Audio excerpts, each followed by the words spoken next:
agree with Alan Greenspan, we ought to just eliminate the debt ceiling. Oh, absolutely, we do. The ability of almost every working American to access more credit than they should have been able to masked the underlying fact that lower and middle class incomes were not rising. That's not a tenable strategy. Isn't now the time to eliminate it? Oh, it would have been time a long time ago to eliminate it. Let's put aside terrorism. Let's talk only about our own homegrown animals that are patrolling America right now. So it goes down to the simplest thing. Be prepared, be vigilant.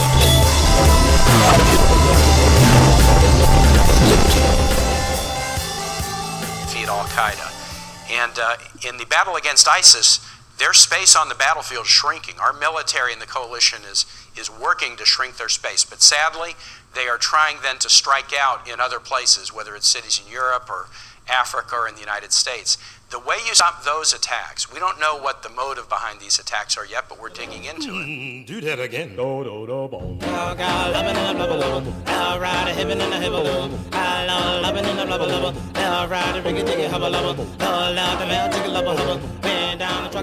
So that's Hillary's Kaine talking right there on his expertise. Hillary's Kaine, polished up Kaine, talking all about the issues and the victories in the shrinking territorial space of ISIS. And we're winning. We are winning this battle against ISIS, and our military is taking it to them.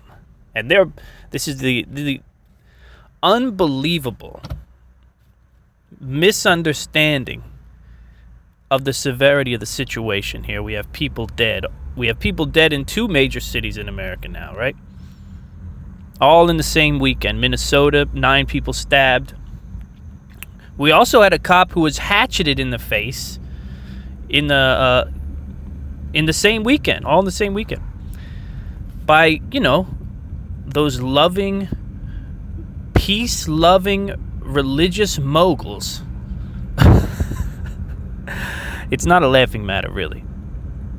It's really not a laughing matter, and it's terrifying to think that this guy, Tim Kaine, who I refer to now as Hillary's Kaine, that Hillary's Kaine knows so little about the severity here and is so brainwashed to the fact that ISIS's battlegrounds are not shrinking, idiot. They're moving here. We're seeing new battlegrounds. Yeah, they might be losing space in the Middle East, almost half a world away from us.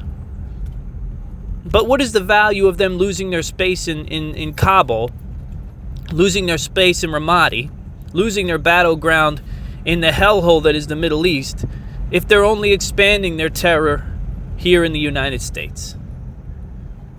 A statement like that is so terrifying. I don't understand how anyone could vote for somebody who thinks the way these people think. Oh, we're winning this battle, yes.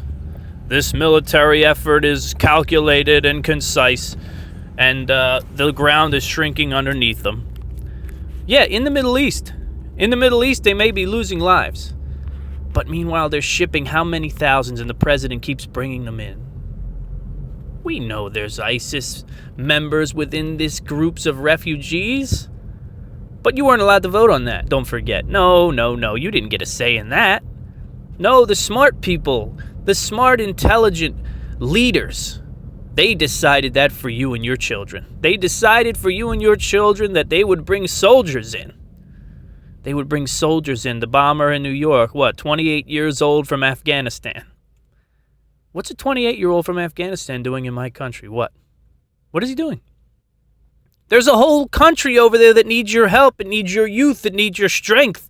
It needs your leadership. It needs your potential. 28 years old in my country. Your country's falling apart, man. And this is why the Middle East will never be fine.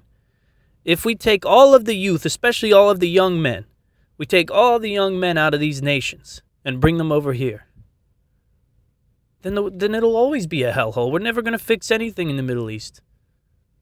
But the audacity of this man to come on and say that we're winning this battle against ISIS, when 2 or 3 years ago you wouldn't even believe that something like this could happen in the United States. 5 years ago you'd think it was a book. 10 years ago you wouldn't even... Look, the battleground may be shrinking, Mr. Kaine, Hillary's Kaine. The battleground may be shrinking in the Middle East, but the battleground is growing like you have no idea here in the United States of America. And my father said this weekend I was up. You'll hear the rest of the podcast is going to be about my drive up the highway. And you're going to hear me run into things before I even knew this attack was an attack, before I even knew it had happened. I was doing a podcast and exclaiming points about how the media reacts to these things. And you're going to laugh. You're going to have a good laugh because, well, as always, I was ahead of the curve on it, right? I'm so used to their nuances and so used to their cadence. We don't know who it is. We don't know what it was. We have no idea how it happened, when it happened, if it happened at all. But we know it wasn't terrorism. And when I woke up Saturday morning, it's exactly what I saw on the television. I woke up Saturday morning, my 2 kids still sleeping, turned on the news. We're not 100% sure it's terrorism, but we know it was a bomb. This ignorance will get us all killed. And like my father said, we're going to go to war. And I don't know if he meant what he said or not, but the problem is going to be this, and I'll say this loudly and proudly to those folks who don't think that ISIS is a threat, and they don't think we should be in foreign wars, and they don't think that we should in the military, we don't need the military force. Well, listen, the war will happen, but there's going to be one place it's happening, and you won't be able to run from the draft in that place, okay? You're not going to be able to run from the draft when the war is in your backyard. When the war is in every American city across the nation and they start to look like Istanbul, they start to look like, the car bombs, the blowed up buildings, the hundreds dead every day in American cities all across the nation. You can't run from that. You can't run from that draft. You can't protest that. There's no way you could protest that. You can't go outside and say, we need to just stop meddling. But the point that I wanted to make here on this brief intro, this intro to the show, is that this is insanity. And we are months away from adding this to the level of leadership. The leadership is already terrifying, right? But at least this guy is blowing people up with drones. Now, he may be blowing the wrong people up, but that's a different story and a different show altogether. But you're adding a level of dissolution, a level of misunderstanding and just terrible judgment to the leadership of our nation if you're going to bring on a gruesome twosome like this. Hillary and her Kaine, who are going to sit here and tell you that we're winning this battle. 29 injured, 1 likely not to survive, 9 stabbed in Minnesota. We're winning. This is a winning. This is a battle that we're winning, folks. Never before in America have you seen it. Never before. Back to back to back to back to back attacks. And this is how it happens, Oh, yes, this is how it happens. It happens slowly. And before you realize it, every day it's happening. But you're a busy person. You don't have time to pay attention to this. And before you know it, it's constantly happening. And before you know it, you're polishing up and cleaning your AR-15 so your wife can carry it on her back to go get groceries with your kids. And that's Israel. So, do what you will come November, but I can tell you this. If you're worried about ISIS, these losers are not going to fix the issue. They're not going to fix the issue. This is a very serious and very dangerous threat that's going to only increase due to the political correctness and the weakness in the political structure right now. Is that good? Is that succinct enough a thought? Let's get to the show then.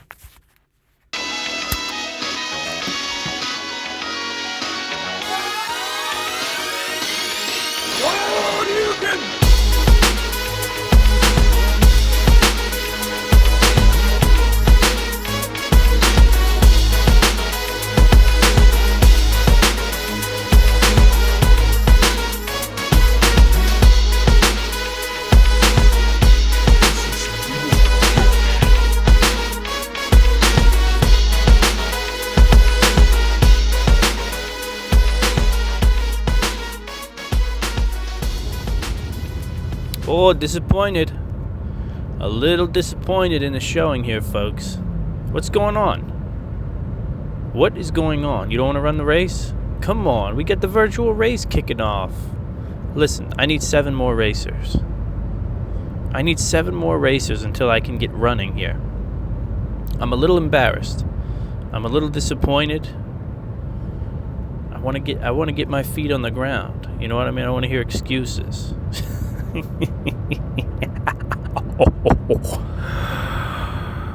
You guys got to get together. I'm serious. You guys got to get your head out of Donald Trump's ass. And you got to sign up for this race. Quit being silly. You don't have to finish it. It's not like you got to run the full 71 miles. You just come on. Have a good time. Do something fun. Get off the couch. Do something out of your comfort zone. All right? Running is not going to kill you. You know, I don't want to hear the excuses. I'm not. So I'd love to do it, but you see, I got bad knees. You know, I played a lot of field hockey in my youth. I've got bad knees, arthritic. I get pins and needles when I do too many steps. I get out of breath. Come on. Stop being sissies. Join the race. Let's have fun. Okay? Buy a T-shirt. Have a good time. We can talk about it. This is the beginning of many of these things, and I'll start recruiting people who are going to be into these things, because this is where I want to go. This is the direction I want to take the show, and you got to be there, okay? You got to do it. You got to do it with me here. Don't be all talk and blog posts. Please don't be that person. Don't be that person. I'm ready for anything, man. I'm ready for it all. You know what I mean? Just bring it on. Bring on the EMP blast. Bring on whatever it is. Zombie. I'm ready. Says man from his computer chair. Weighs about 300 pounds. You know what I mean? Has a magnum at his side at all times. Your heart's going to explode. Come outside and run a little bit, all right? Run a little bit and eat some kale. Such a big piece of preparedness, man, is your body, your life, your health. What the hell are you doing it for? What are you storing all this food for and doing all these things, putting this away and doing that, and just in case it all goes bad? It's going bad. Listen to me out there in the radio world, in the podcast land. Can I tell you something? If you're overweight and the thought of running a race or the thought of physical activity has absolutely got you sweating already, you're living an apocalypse already. Understand that, right? Wrap your head around that thought. You are in the midst of an apocalypse already. You're attempting something that is way more risky than whatever kind of emergency or disaster we're concerned about. I mean, honestly, the health is not to be trifled with, okay? And I don't mean to go on this rant early. I mean, what do you want me to do at the head of the show? What do you want me to do? What do you want, James Walton with I Am Liberty? Thank you for joining us at the I Am Liberty show tonight, today, tomorrow, midday, Monday, early, late, doesn't matter. See, the podcast world is so great because you listen to it whenever you want, so I can't even say good morning or good evening, good afternoon, good night, nothing, none of that. Welcome in. What do you want me to do? You want me to do this thing? I could do the conservative news thing. Yes, give us the big juicy news story, James. Give me the meat. Give me the blood. Give me the gore. That's what I want. Give me the juicy story with the violence and our liberties being Here you go. Thank you for joining me on I Am Liberty tonight. My name is James Walton, and I'll take you tonight through some of the most terrifying news of the day. Civil liberties are trampled. Foreigners are entering at will. What else? Shooter. Muslim. How about this one? This is a good one. The government is doing whatever the hell they want, and we're sitting at our couches watching ugly people tell us they're beautiful. That's a good line. What do you want? You want news? That's the news. That's the news every day. What's the point of news? If you're going to do news and there's no reaction, what's the point of news? What's the point? What's the point of news with no reaction? You tell me. Every other day, more corruption. Barack Obama's done this. Hillary Clinton's done that. We have proof. We have visual proof. We have clear proof that Barack Obama climbed up into the head of the Statue of Liberty, set charges and detonated and blew the head off of Lady Liberty. We have visual confirmation that this happened. what would happen? What would be the outcry? There'd be no outcry. People would get on their phones. God damn it! I'm gonna tweet about this. I'm gonna Facebook about this tonight. Oh yeah, those liberals that follow me are gonna feel my wrath tonight. Told them that guy was no good. Why is that? What's the point of the news? What's the point? What's the point? What's the point? Obama wakes up and says, you know what? I say we bring 10,000 more, Syrians in. What the hey? Hey, we need some good neighbors, right? Should we vote on it? No, let's not vote on it. That's a silly thing. That's one of those antiquated ideas that white people thought up. No need to vote. So, what we should do instead is just let me do whatever the hell I want until I get out of here. And one thing I want to do is bring in more people into this nation that won't assimilate, because that is how you break the back of a nation like Bane over your knee. So I don't know. I'm feeling cynical today. I'm feeling simple. I'm feeling simple today. I really am. You know, I'm looking at the news. I'm looking at the hungry Americans. I'm looking at the starving Americans seeking out their savior. My savior, who's going to save? Oh, Donald Trump is going to save us all. He's going to save the conservative movement and the right wing, and he's going to save the nation, and he's going to save jobs, and he's going to save everything. God, he's the guy. This is the guy. He's like Reagan. Remember Reagan? Reagan was in the movies and stuff like Trump. He was a businessman. He was an actor. He's like Reagan. He's going to save the world. Wow, we're still looking for a savior in man, which is an incredible thing. It really is. It's a sad thing, but incredible to watch at the same time. The same thing on the other side. You know, Hillary's going to do it. She's going to keep this maniac agenda alive. She's going to make sure that culture is no longer appropriated and assure us that everything is fair, everything is equal, and everything is a facade. Just enough of a facade that we can sleep at night and not have to face any of the actual real hard challenges and choices of life, you see, or responsibilities. So I gave you a microcosm of what the average American thinks about the two candidates, in case you were wondering. And this simplistic thought about the two candidates led me to another disappointment in the American people. I'm sorry to rain down on you, and I'm a part of this disappointment as well. You know, this goes very much into my realm of responsibility as well, and that is, we have been copping out on politics for too long, I think. And this is, you know, a lot of people are saying about the election to come. This is it, man. This is what politics yields us. The worst of the worst. This is it. We're looking at these losers, and this is the best the nation has to offer. You don't know how many people I hear say, this is the best the nation has to offer. I'm sure I've said it too. I'm in a mood to impersonate tonight. Is that okay with you? Can I do some impersonation voices? I like that. I enjoy that sometimes. Sometimes you can't get the point across with your own voice. You got to play something else. You got to play an overly exaggerated version of the character that you're trying to portray. What's that called? That's called something, right? Is that satirical? So anyway, people all the time, you know what I mean? Can't believe it. You got these two. There's only two people we got. Terrible. And then I started to think about why that could be. And I didn't go too deep into it before I realized that I hear a lot of people say this. You run into 99% of people, right? What do they say about politicians and politics? Well, it's all rigged. It's a rigged game. You know what I mean? None of them are any good. They're all terrible. It's all terrible. They're all bad. They're all liars. Politicians are liars. They're liars. They're terrible. They're no good. They're dirty. They're rotten. And to an extent, you're right. And to a point, they're 100% right. In the world we live in, they're 100% right. To a certain point. But I have two questions for you. One, how did it get that way? And two, because there was always grift, you know what I mean? That was always a thing.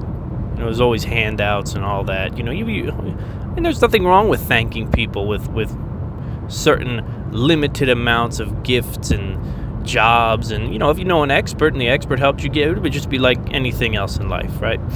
Why should politics be any different? Limited. Now, you don't give your whole family jobs that they're not qualified for and they run the country into the ground. But if you happen to be friends with a brilliant doctor who contributed to your campaign in a big way, spread the word, got you elected, and yeah, why would you not take a guy like that, as long as he was well qualified, and seat him in a position of power near you? I don't see the harm in that. Anyhow, we've copped out. Okay, that's the second question. Do you think we've copped out? I think that our politics explanation is a cop-out. I do. I think our little explanation, our little reasoning with politics is a complete and total cop-out. That's what it is. We've decided ourselves that, you know what, politics, there's a lot of politicians, man. I got a lot of local representatives to follow. Then I've got, state reps to follow. And then I've got to see what these other politicians are doing around the country. And then there's up-and-comers. There's up-and-comers. These new folks, this new blood that could bleed life into the nation. Right, this new blood that's moving in. We complain about the old, people in Congress are there for like lifetime, dude. They're there for so many years. How do you beat that? These up-and-comers all over the nation, getting into politics, doing things, making real things happen, real change. And rather than pay any attention to the people that could actually affect the nation, rather than pay any attention to the politicians, what do? In other words, we can't figure out who's the good and the bad and the ugly in the politicians' world, so we stamp them all the same thing. But if I stop the average backward baseball hat wearing idiot in the street and approached him with this question, hey, listen, my name's James Walton. I do a podcast called the I Am Liberty Show. I just wanted to know if you knew how many yards Adrian Peterson ran for last Sunday. Take your time. How many yards did Calvin Johnson receive for last weekend rather? How many yards, Tom Brady was out, so that wouldn't be a good example. How many yards did Eli Manning pass for last? How many touchdowns did the San Francisco 49ers put up on the board last Monday night? Who's your state and local representative? In other words, we could spend countless hours, get fired over our fantasy football league, but when it comes to politicians, nope, they're all bad. They're terrible. All of them. No. None of them are good. Oh, no, none of them are good. None of them. None. You know them all personally? Have you gone over what they have voted on? Do you understand what their background is? No, but I know they're no good. I know nothing about them, but I know they're no good. It reminds me of when you hear of a Muslim attack, a radical Muslim attack, right, that happens. Some maniac with some sort of sharp, pointy object or some projectile or some kind of a bomb runs into a cafe, screams Allah Akbar, and kills 100 people or 20 people or 10 people, whatever it is. It reminds me exactly of how the news reports that. Okay, well, Sandy, it looks like we have several dead and several wounded here at the cafe. And right now the police, they're not really sure about anything. The police don't know what the suspect looked like, smelled like, felt like, nothing. They can't dust for any prints. They don't know anything at this point other than the fact that it was not linked to Muslim terrorism. It was not linked to radical Islam or any Islamic terrorist group. They don't know if it was a male or a female. They don't even know exactly what weapon was used, but they do know 100% without fail that it was not Islamic terrorism. Back to you. Badooch. So that same idiotic thought process is just where we sit. It's just where we sit. We've lived in this really cool cop-out land for a long time, right? With this little cop-out. They're all bad, dude. They all suck. What do you want me to say? The politicians are all liars. They're all liars. They're all liars.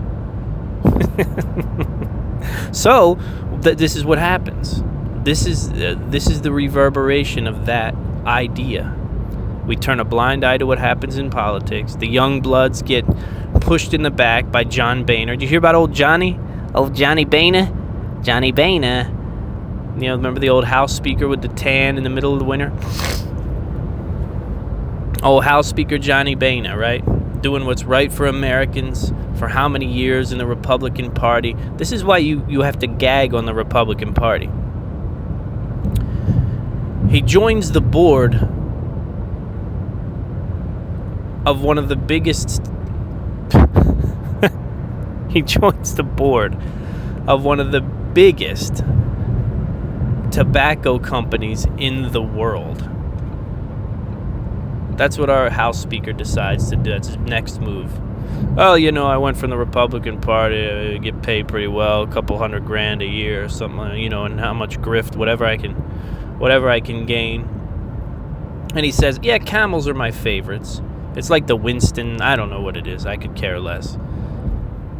But what a monstrous thing to do. Who does that? What a stain that leaves on the world, right? People should be free to smoke, man. It's America. Yeah, no shit. I believe that too. But really? You go and join the whatever? Good old Johnny Boehner.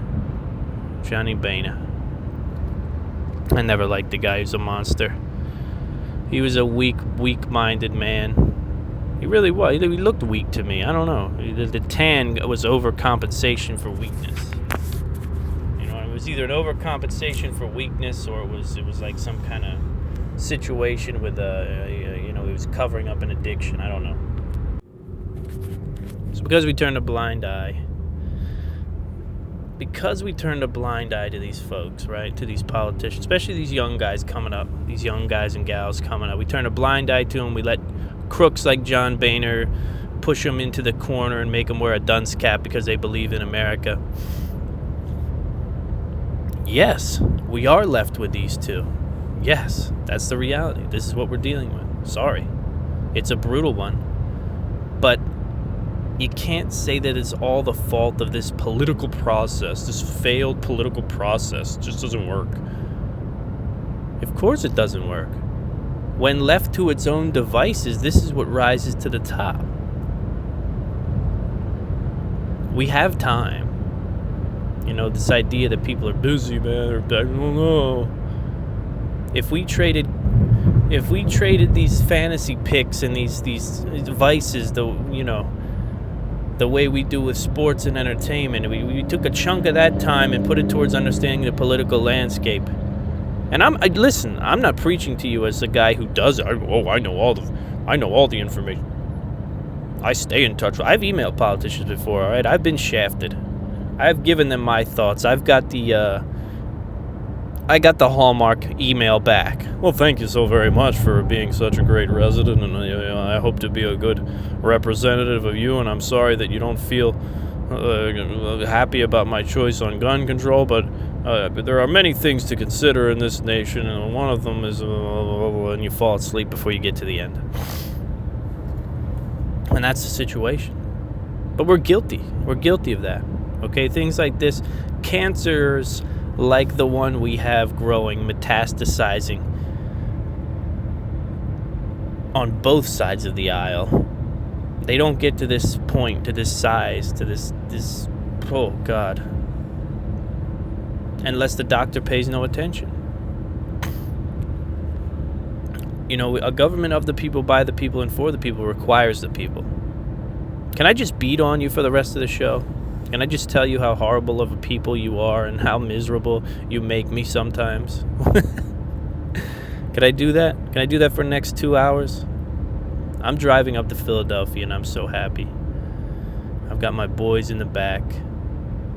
A lot on my mind. Simplistic though, you know what I mean? It's a simple mind tonight. I'm not looking for deep answers. I'm looking for the subsurface answer, because that's usually where the real answer lies.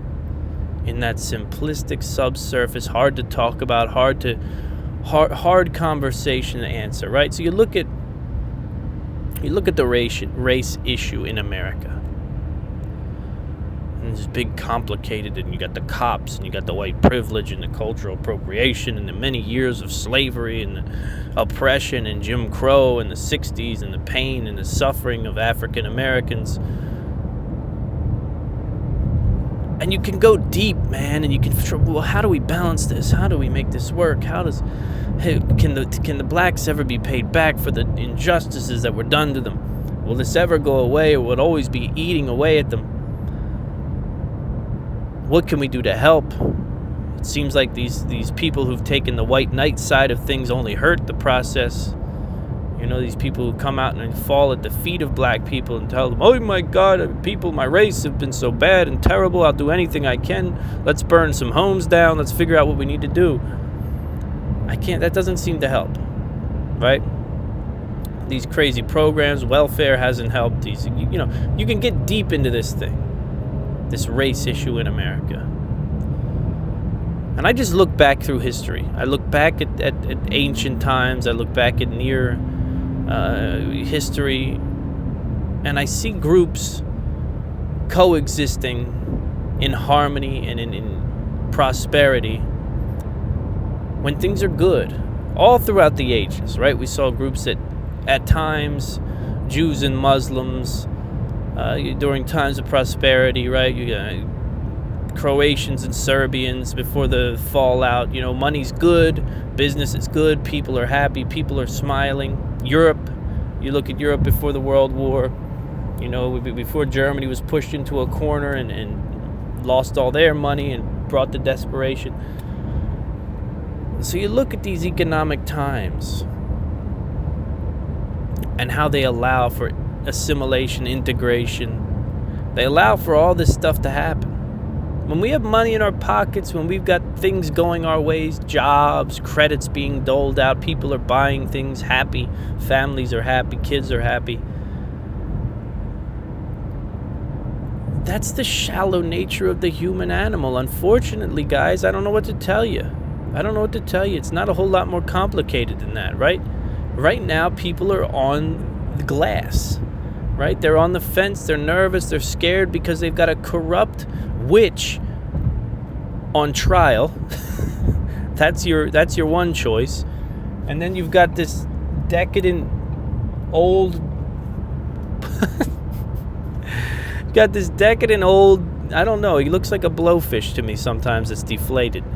And you've got this guy who, I mean, he has some promise, don't get me wrong. I mean, he's most likely going to be the guy I pull the arm for, but that doesn't mean we're going to walk home happy. We're not going to drive off to work that second Tuesday of the month with a smile on our face thinking, man, this is it. Now we're headed for prosperity. People don't know. It's the unknown, right? And whether the news wants to admit it or not, the immigration situation is taking a hold of people, right? These attacks, these Orlandos, these shootings, these killings, stabbings. It's all building an atmosphere of the unknown and of fear, right? It's building an atmosphere where people are uncomfortable, where prosperity is not where it should be, and people are nervous. People are terrified a little bit. So, that being said, you look through history and you look at when times are good and people come together. You know, these different religions, different races, different whatever. They marry one another. They live in homes close to one another, and things work. Society works. It evolves. Civilizations come together. And then you look at what happens when things get wonky. Right? You look at what happens when money gets tight, when threats become imminent. Just like what we're seeing in America today, what happens? Civil war. You watch these people who were once lived next to each other. You watch these people turn on one another. Right? They attack one another. They turn on each other like rabid beasts, like dogs, like wild dogs. They turn on one another. And all of a sudden, the same people who live together in harmony for some time, they start to dig deep for reasons to hate one another. Right? They start to dig deep and they pull things out of their pockets like white privilege. Oh, yes. Yes. The times are getting tough. And here we go, right? My neighbor who's always helped me, who's always loved me, taken care of. No, I don't know about him. You know what I mean? He pulled into This is what we're seeing in America. It's shallow. It's not deep. It's not a deep issue. I don't know if you want a deep explanation, but you're not going to get it from me tonight. This is what we're dealing with. Right? We're dealing with Croatians and Serbians. Times, money good, everything looking good. Okay, great. We can marry one another. We can love one another. We can live next to one another. Yeah, we can have a good time until it all goes south and we get each other's throats. And before you know it, it devolves to something much worse and much more violent. And we're watching that. We're watching a public, right? We're watching a general public that is scared, that is nervous, that is frightened, that's not sure. The uncertainty has scared them. They're losing jobs. Jobs are being shipped away. People are being brought in. Immigrants are being brought in to take jobs. And people aren't happy. People aren't happy about that. People are scared. They want to do good. They want to live good. Not to mention we have a population now that's beholden to debts. Debts, my friends, debts, right? You do what society tells you. Okay, I got to get in a good school, right? No matter what it takes. Loans, who gives a shit? I'll pay those off later. That's no big deal. I'm going to make millions of dollars. So I'm going to college. Like everyone says, you go to college, you make money. Boom. Simple. They're all wrapping their heads around this idea that, oh shit, I'm coming out of college. I owe $100,000 to somebody I don't even know, some bank that took a risk on me. And you know what? I'm making $17 an hour.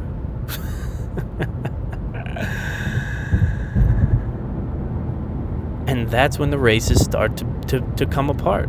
That's when the threads that hold the races together start to come apart and old wounds get opened. Right? Old wounds open up. And all of a sudden you want to kill one another. All of a sudden you want to point fingers at this one and that one and this religion and the Muslims. And only if I could get the blacks out of my neighborhood, everything would be good. And only if I could get these people out of here. And only if I hadn't been oppressed by the white people, my ancestors, then I could make something of myself. Do you understand? Did I make my point? Do you understand what I'm talking about here? When times are good, we thrive, we prosper, we integrate, we love each other, right? We make little beautiful mixed babies, mixed race babies that are some of the most beautiful creatures on the planet, right? You look at something like an African American woman and an Asian man who make a beautiful baby that's of a mixed race. Jesus, good God, what a creature that is, right? Absolutely exotic beauty. And then you look at times like this, right, where we start to get a little bit, I know about all this mixing of the ink. I don't think we can do this. It has nothing to do with these deep, radical issues that are being posited. You know what I mean? It's just not the facts. The facts are people are nervous, people are scared, and we turn into pack animals, baby. We go back into our tribal warfare mind. You look like me, come here. Hey, you look like me. Come over here. Stand in this circle. Fuck those other guys over there. They don't look like us. I don't like them. Hey, I don't like them. They don't look like me. They don't look like you. So forget about it. All right? They're not one of us. You know what? They're the reason it's all going wrong. Come on. You can't see that? You can't see the forest for the trees? That's what it is. It's not that complicated. Life is not that complicated. You have to look at it sometimes. You got to wrap your head around it. You got to take your mind out of the Sean Hannity show, right? Stop listening to it for a couple weeks and figure things out for yourself. You'll come to the conclusion that, oh, God, it's really not that complicated, is it? No. The news comes out. People get mortified. They go on Twitter. They post stuff. They feel better. I did my part. I'm a patriot now, right? Money gets tight. People start to hate one another. They cleave to one another. The people that look like them, that act like them, that talk like them, that walk like them. It's ancient, dude. It's ancient. It's ancient behavior. We're over here. Oh God! If only this could have been fixed, or that, or if only we could change this and that, and if these things wouldn't happen. Give people money, they're happy. Boom. End of the story. End of story. They can put up with a lot more, right? That's all there is to it. That's all there is to it.